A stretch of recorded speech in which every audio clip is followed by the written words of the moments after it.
हमारे प्रदेश जब हमारे देश में जब राज्यों का जन्म हुआ तो उस समय जनसंख्या नहीं देखी गई थी, भाषा देखा गया था। भाषाओं के आधार पर एक लिंग्विस्टिक रिऑर्गेनाइजेशन हमारे प्रदेशों को हुआ था। कहीं कहीं जो हमारी एथनिसिटी है, नॉर्थ ईस्ट के जो ट्राइब्स हैं, उनको पता है कि वो एक बड़े ग्रेटर असम के पार्ट में हैं, लेकिन कहीं ना कहीं उनको अपना परिचय बचाना था, अपने भाषा का परिचय, अपने एथनिसिटी का परिचय, अपने परंपरा का परिचय। और इसीलिए वो ग्रेटर असम से ग्रेटर नॉर्थ ईस्ट फ्रंटियर से वो निकलकर उन्होंने अपने सेपरेट स्टेटहुड की मांग की, जिसके कारण स्वाभाविक रूप से उनकी जनसंख्या कम हुई।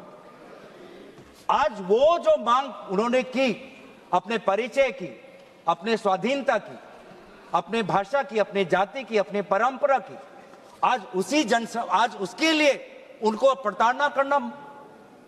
प्रताड़ित किया जा रहा है, क्योंकि जनसंख्या के आधार पर उनकी कभी ताकत इतनी होगी नहीं कि सदन के अंदर कोई नागालैंड में का होकर बुलंद अपनी आवाज रखे, कोई अरुणाचल का होकर बुलंद अपनी आवाज रखे, कोई मिजोरम का होकर बुलंद अपनी आवाज रखे।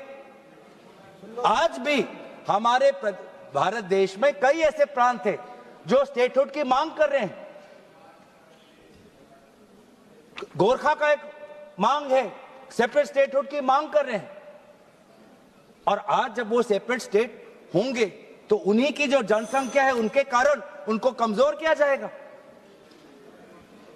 तो आपने जो एक विषय है, जिस विषय पर हमारे केसी वेणुगोपाल जी ने कहा कि हमारे जो पूर्व प्रधानमंत्री है स्वर्गीय इंदिरा जी, स्वर्गीय अटल जी, उन्होंने पूरे जो हमारी फेडरल बैलेंस है, संतुलन है, उसको बचाने के लिए फ्रीज डाला था पॉपुलेशन सेंसस में 1976 और 2001 में, एक बड़े एक सोच के साथ।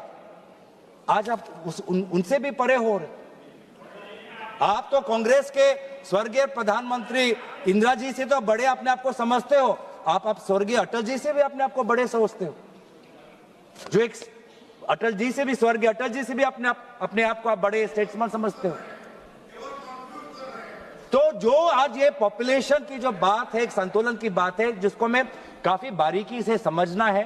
फेडरल स्ट्रक्चर को के बैलेंस को पकड़ने के लिए बहुत सबको साथ, सारे प्रदेशों के मुख्यमंत्री, सारे विभिन्न दलों के साथ बातचीत करनी है। उसको आप महिला आरक्षण के नाम पर सबके बुलडोज कर रहे हो आप।